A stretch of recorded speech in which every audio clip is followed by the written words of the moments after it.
नमस्कार, मंडल news bulletin में आपका स्वागत है। आइए पेश करते हैं आज के प्रमुख व मुख्य समाचार।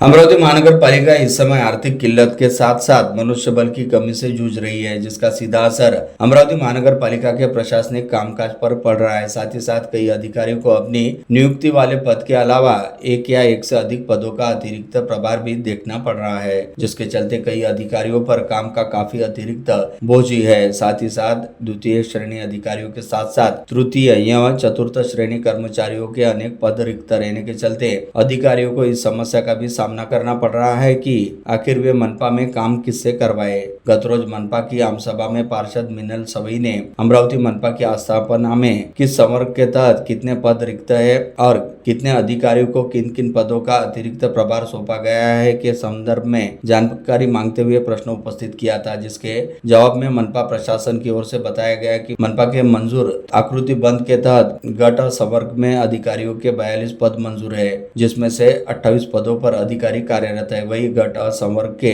14 रिक्त पद है। इसके साथ ही यह जानकारी भी सामने आई कि अमरावती मनपा के गट ब संवर्ग के तहत कुल 73 पद मंजूर है, जिसमें से केवल 23 पदों पर ही अधिकारियों की नियुक्ति है और गट ब संवर्ग के 50 पद रिक्त पड़े हैं। इसके अलावा यह जानकारी भी सामने आई कि गट क के अंतर्गत तृतीय श्रेणी कर्मचारियों के अमरावती में 922 पद मंजूर है, जिसमें से मात्र 344 पदों पर ही कर्मचारियों की नियुक्ति हुई है तथा रिकॉर्ड 578 पद रिक्त पड़े हैं। कुछ महकमों में तो यह स्थिति है कि मंजूर पदों में से सभी अथवा अधिकांश पद रिक्त पड़े हैं। इसी तरह गट ड संवर्ग के तहत चतुर्थ श्रेणी कर्मचारियों के कुल मंजूर 1050 पदों में से 881 पदों पर चतुर्थ श्रेणी कर्मचारी कार्यरत है और चतुर्थ श्रेणी कर्मचारियों के 229 पद रिक्त पड़े हैं, जिसमें सफाई जमादार, बीट प्यून व सफाई कामगारों के ही सर्वाधिक रिक्त पदों का समावेश है। इस स्थिति को देखते हुए सहज अनुमान लगाया जा सकता है कि अमरावती महानगर पालिका में प्रशासनिक कामकाज किस तरीके से चल रहा है और आम नागरिकों के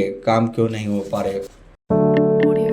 इस समय जहां एक और प्राथमिक व माध्यमिक शिक्षा काफी चमक दमक भरी हो गई है और हर कोई अपने बच्चों को नामांकित शालाओं में पढ़ने लिखने की चाहत रखता है ताकि उनके बच्चे आरामदायक और सुविधापूर्ण वातावरण में अपनी पढ़ाई लिखाई कर सके, वहीं आर्थिक रूप से कमजोर एवं सर्वहारा वर्ग से वास्ता रखने वाले अभिभावकों द्वारा अपने बच्चों को आज भी महानगर पालिका द्वारा संचालित की जाने वाली सरकारी स्कूलों में ही पढ़ने के लिए भेजा जाता है, जिनके बारे में आम धारणा है कि उन स्कूलों में पढ़ाई लिखाई की स्थिति बहुत अच्छी नहीं रहती। साथ ही बच्चों के लिए मूलभूत शैक्षणिक सुविधाएं भी उपलब्ध नहीं रहती, जिसके चलते मनपा शालाओं में पढ़ने वाले छात्र छात्राओं की संख्या अपेक्षाकृत कम रहती है। परंतु गत रोज हुई मनपा की आम सभा में पूछे गए सवालों के जवाब के जरिए जो जानकारी निकलकर सामने आई है वह इस धारणा से बिल्कुल विपरीत है। इस जानकारी के मुताबिक अमरावती मनपा क्षेत्र में मनपा द्वारा संचालित कुल 63 शालाओं में 13,493 छात्र छात्राएं प्रवेशित है, जिनमें से 6,732 छात्रों एवं 6,761 छात्राओं का समावेश है, जिन्हें पढ़ाने हेतु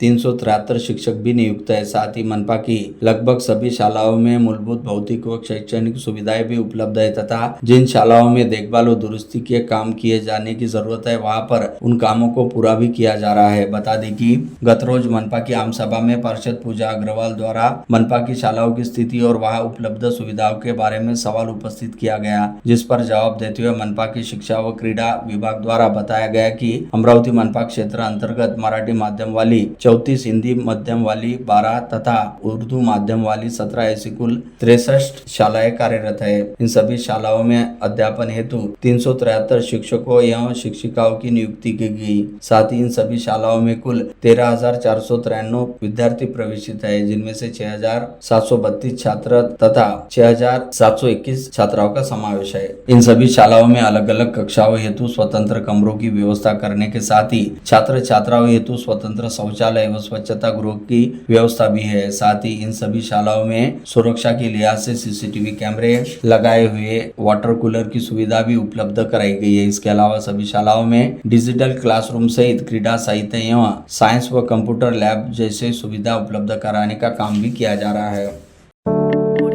कैंसर, ब्रेन ट्यूमर, हृदय विकार व किडनी जैसी गंभीर बीमारियों से पीड़ित मरीजों के इलाज हेतु अमरावती महानगर पालिका द्वारा 10,000 रुपए की चिकित्सा सहायता निधि प्रदान की जाती है, जिसके चलते ऐसी गंभीर बीमारियों से पीड़ित रहने वाले तथा आर्थिक रूप से कमजोर मरीजों द्वारा यह सहायता राशि मिलने हेतु अमरावती मनपा के पास आवेदन करते हुए प्रस्ताव दाखिल किए गए, परंतु विगत 6 माह से अमरावती मनपा के पास ऐसे करीब 59 प्रस्ताव विचाराधीन यानी प्रलंबित पड़े हैं, जिसे लेकर गत रोज हुई आम सभा में मनपा प्रशासक से सवाल भी पूछा गया, जिसके जवाब में खुद मनपा प्रशासन द्वारा विगत 6 माह से चिकित्सा सहायता निधि मिलने हेतु 59 मरीजों के प्रस्ताव प्रलंबित रहने की जानकारी दी गई। कल सोमवार 20 अप्रैल को अमरावती महानगर पालिका की आम सभा आयोजित की गई थी, जिसे कुछ समय के कामकाज व कार्रवाई के बाद स्थगित कर दिया गया था। ऐसे में शेष प्रस्तावों एवं विषयों पर चर्चा करते हुए कामकाज को पूरा करने के लिए अब आगामी गुरुवार 23 अप्रैल को एक बार फिर मनपा की आम सभा आयोजित की जा रही है, जिसमें पिछली आम सभा के सभी प्रलंबित विषयों पर चर्चा करते हुए उनका निपटारा किया जाएगा। अमरावती मनपा के नगर सचिव संदीप वडूरकर द्वारा इस संदर्भ में जानकारी देते हुए बताया गया कि आगामी गुरुवार 23 अप्रैल को सुबह 11 बजे अमरावती मनपा के विश्व रत्न डॉक्टर बाबा साहेब आम्बेडकर सभागार में आम सभा का प्रारंभ होगा। उन्होंने मनपा के सभी पदाधिकारी व सदस्यों को इस सभा में समय पर उपस्थित रहने की अपील की। अमरावती शहर के प्रथम नागरिक श्रीचंद तेजवानी ने तत्परता का उदाहरण देते हुए सोमवार को मुख्य बस स्थानक परिसर के साइंस कोर मैदान का अवलोकन कर वहां प्रसाधन भवन बनाने के लिए पहल की। वे तुरंत जिला परिषद के मुख्य कार्यपालन अधिकारी सत्यम गांधी से मिलने गए, उनके साथ सकारात्मक चर्चा कर प्रावधान का निर्णय लिया। महानगर पालिका ने पीडीएमसी संत गाड़गे बाबा प्रभाग 2 के नगर सेवक प्रमोद महल्ले का शहर के चौराहों पर ग्रीन नेट लगाने का प्रस्ताव मंजूर किया। आम सभा में सभापति श्रीचंद तेजवानी ने सभासद महल्ले के सुझाव और मांग को मान्य कर 8 दिनों के भीतर प्रमुख चौराहों पर ग्रीन नेट लगाने के निर्देश प्रशासन को दिए। अमरावती जिला महसूल कर्मचारी संगठन ने आज 21 अप्रैल से अनिश्चितकालीन हड़ताल शुरू कर दी है। जिले के सभी लगभग 400 कर्मी हड़ताल में सहभागी होने का दावा अध्यक्ष ब्रिजेश वस्तानी ने अमरावती मंडल से चर्चा दौरान किया और बताया कि जिलाधीश कार्यालय के सामने धरना प्रदर्शन किया गया। सामान्य प्रशासन विभाग अंतर्गत विशेष पुरस्कार श्रेणी में आज मुंबई में आयोजित समारोह में मुख्यमंत्री देवेंद्र फडणवीस ने अमरावती महानगर पालिका को कुल रूफ के कल्पनाशील प्रोजेक्ट हेतु 10 लाख रुपए का पहला अवार्ड देकर सम्मानित किया। मनपा आयुक्त वर्षा लड्डा ने मुख्यमंत्री के हस्ते आज मुंबई के सह्याद्री राज्य अतिथि गृह में हुए कार्यक्रम में अवार्ड प्राप्त किया। अन्य अधिकारी इस समय उपस्थित थे। विदर्भ में बढ़ते तापमान और मौसम द्वारा जारी लू की चेतावनी को देखते हुए जिला प्रशासन ने महत्वपूर्ण निर्णय लिया। जिलाधिकारी आशीष हेरेकर ने जिले के सभी शालाओं में कटौती करने के आदेश जारी किए। इसके मुताबिक अब स्कूलें सुबह 10 बजे तक ही चलेंगी। भारतीय नमो संघ एक सामाजिक एवं राष्ट्र हित में कार्य करने वाला संगठन है, जो बिना किसी राजनीतिक इच्छा, समर्पण व राष्ट्र निर्माण के मूल मंत्र के साथ कार्य कर रहा है। आने वाले समय में महाराष्ट्र सहित पूरे देश में बड़े स्पर्धक जनसेवा अभियान चलाने की योजना बना रहे हैं, ऐसा दावा प्रेस वार्ता में नरेश बंसल ने किया। भारतीय नमो संघ द्वारा संगठन के उद्देश्यों एवं कार्य, आगामी योजनाओं की जानकारी देने के लिए सोमवार को स्थानीय श्रमिक पत्रकार भवन में प्रेस वार्ता का आयोजन किया गया। मनपा राजापेट जोन क्रमांक कार्यालय के पीछे गोदाम परिसर में जारी अवैध डंपिंग यार्ड तत्काल बंद कर कचरा हटाने की मांग को लेकर तारा साहब बगीचा परिसर के नागरिकों ने जिले के पालक मंत्री चंद्रशेखर बावनकुले को ज्ञापन सौंपा। हाजियों की मक्का और मदीना रवानगी शुरू हो गई है। इंडिया से बहुत सारे हाजी हज के लिए रवाना हो रहे हैं। इसी के संबंधित एक कार्यक्रम का आयोजन साबनपुरा में हज कमेटी अमरावती की ओर से रखा गया, जिसमें हाजियों को करेंसी एक्सचेंज से संबंधित जानकारी दी गई। इस अवसर पर अनेक हाजियों ने अपनी करेंसी एक्सचेंज भी की। हज जाते समय हाजियों की आसानी के लिए हर साल अमरावती हज कमेटी हाजियों की खिदमत करती है। उसी की यह कड़ी है। 19 अप्रैल से फ्लाइट रवाना होना शुरू हो गया है। अपना कर्तव्य और पारिवारिक जिम्मेदारी संभालते हुए यदि दिल में जिद हो तो इंसान विश्व स्तर पर भी सफलता प्राप्त कर सकता है। यह अमरावती के एक पावर कपल ने सिद्ध कर दिया। पुलिस उपायुक्त रमेश धुमाल और उनकी पत्नी सारिका ने बेंगलुरु में आयोजित हाई रॉक्स अंतरराष्ट्रीय स्तर की कठिन स्पर्धा में यह सफलता प्राप्त की। सारिका धुमाल ने विश्व स्तर पर 8वां नंबर हासिल किया।